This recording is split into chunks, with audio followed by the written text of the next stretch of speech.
کائنات میں بڑی بڑی عبادتیں ہیں، بڑی بڑی ریاضتیں ہیں، بندگی ہے، خدا کی بڑی بڑی نعمتیں ہیں، بڑی بڑی نماز ہے، روزہ ہے، حج ہے، زکوٰۃ ہے۔ ہر عبادت اپنی جگہ بڑی عبادت ہے، اپنی جگہ بڑی فضیلت رکھتی ہے۔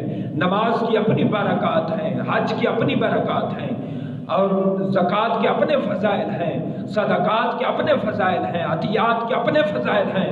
مگر خدا کی قسم دنیا میں ایک واحد عبادت ایسی ہے، ایسی خدا کی بندگی ایسی ہے جو یہاں وہاں دونوں جہانوں میں عزت عطا کرنے والی ہے، جو یہاں وہاں رحمتیں عطا کرنے والی ہے۔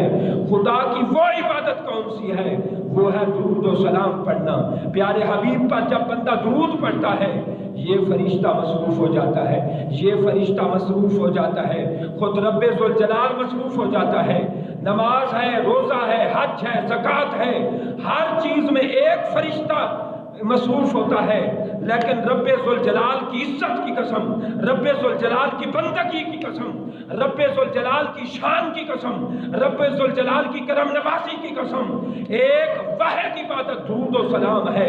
جب بندہ درود پڑھتا ہے، یہ فرشتہ نیکیاں لکھنے میں مصروف ہو جاتا ہے۔ جب بندہ درود پڑھتا ہے، یہ فرشتہ گناہ مٹانے میں مصروف ہو جاتا ہے۔ جب بندہ درود پڑھتا ہے، رب رحمت نزول کرنے میں مصروف ہو جاتا ہے۔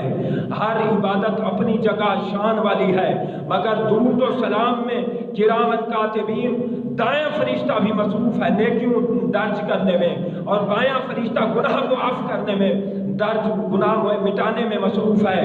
لیکن رب ذوالجلال کی اپنی شان ہے، اپنی عزت ہے، اپنی کرم نوازی ہے، رب کی اپنی شان ہے، جیسے رب کی شان کے لائق ہے، رب رحمتیں نازل کرنے میں مصروف ہو جاتا ہے۔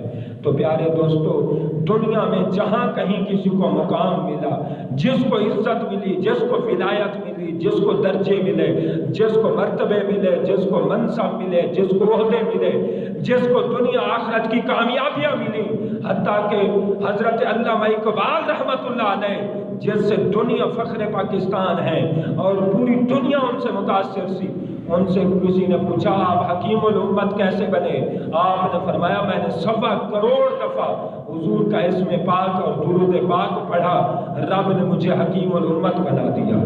تو پیارے، اسی درود و سلام سے بڑی بڑی نعمتیں، بڑی بڑی رحمتیں، عظمتیں لوگوں نے حاصل کی۔ آج کوئی نہ پڑھے تو اس کی اپنی مرضی ہے۔ میرے حضور منبر پر چڑھتے ہوئے آپ نے فرمایا جس نے مجھ پر درود نہ پڑھا وہ ہلاک ہو جائے، آپ نے فرمایا آمین۔